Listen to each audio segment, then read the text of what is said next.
Hi guys, ఇంకొక పెళ్లి పనుల వీడియోతో మీ ముందుకు వచ్చేసా. మనందరికీ తెలిసిందే కదా, మనం ఏ పనులు మొదలు పెట్టినా ముందుగా వినాయకుడిని పూజిస్తామని. అలాగే మేము కూడా మా ట్రెడిషన్ లో భాగంగా ముందుగా వినాయకుడిని పూజించి విఘ్నేశ్వర బియ్యం కట్టాము.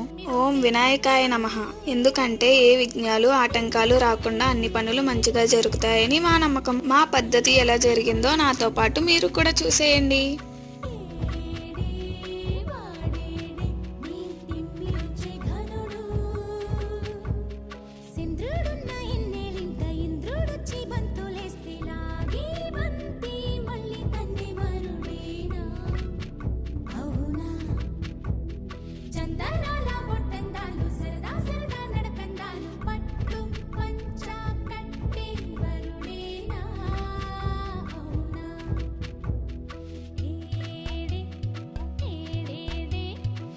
Bye guys.